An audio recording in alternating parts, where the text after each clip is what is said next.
Bueno, pentsatze deuz estoako errealitatea beste herriakin alderatuta ez dela oso desberdina izango. Hemen ere indarkeria matxista kasuak gora egin du, 2024an 17 kasu hartatu dira herrian, eta horietatik 8 izan dira kasu berriak. Garrantzitsua iruditzen zaigu ere aipatzea, adin txikikoak ere biktimatzat hartu dituztela. Badakigu datu ofizialez gain, kasu gehiago egongo diala, agian identifikatzeko eta salatzeko zailauak dianak. Eta honek bi gauza erakusten dizkigu, indarkeria matxista egiturazko izaera duela, eta bestetik cis heteropatriarkatuaren aurkako borrokak ezin duela apaldu.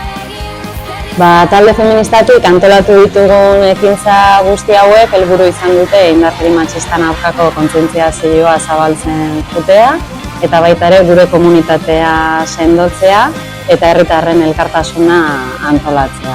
Antolatu ditugun ekintza guzti hauen balorazio oso positiboa egiten dugu, bai herritar jende desentek parte hartu dutelako, eta baita ere horratea dian gogoetak eta oso interesgarriak izan dialako.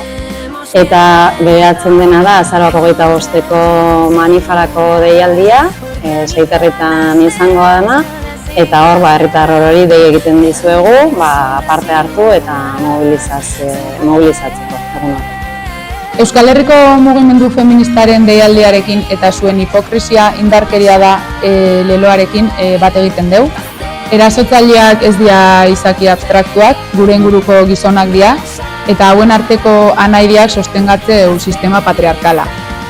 Bestalde, ezinbestekoa zaigu arrazakeria eta kolonialismoa salatzea, hauek ere indarkeria direlako. Hau guztiak horrela, azaroak 25ean kalean topatuko gara. Gora borroka feminista! Bueno, guk Italiatik azaroak 25 bi erronka edo ikustu ditugu, bi aldarrikapen nagusi edo egin nahiko genituen.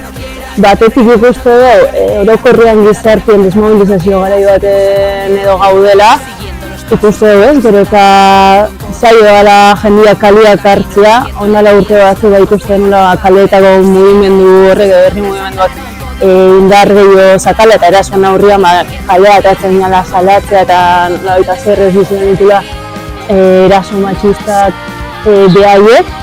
Eta gaur egun pixkat erantzun hori apaldu edo indala eta gehiago kostatzea, kalea atatzea eta eraso ianak salatzea eta hori tamarez, herrian bertan ikusten ikustea. Batetik hori, esan bezala desmobilizazio garai baten gaude, eta gero bestetik, gizartean zabaltzen nahi dela diskurso erreakzio nahi da, diskurso fascistak eta matxistak, zuzenean emakume langile eragite duenak, matxismoa eta erasoa normalizazioa da kartzelako, eta ez da kasualidadea da, bai sare soziala bitartez, masa komunikadia bitartez zabaltzean mezu horiek zuzenean gaztiai aiatzi zaizkienez, ez da kasualidadea, gaur egun Espainia mailan 4 gazteatik batek matxismoa ukatzea, horrek guztiak nazkan ondorio banakin.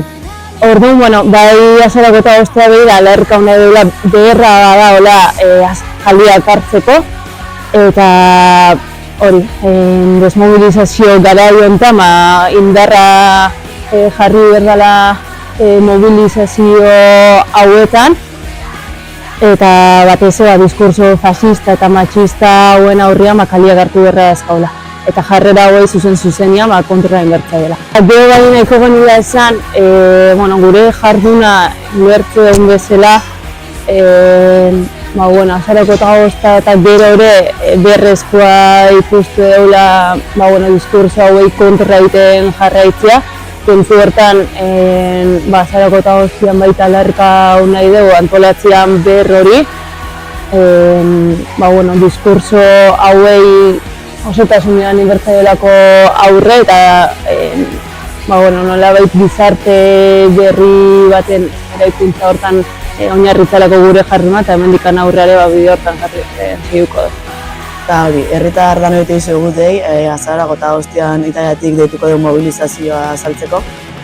Asteartean izango 7etan Zizpiko plazan, eta baita urtean zehar ingo ditugun ekimen desberdin eta parte hartzea askitzen.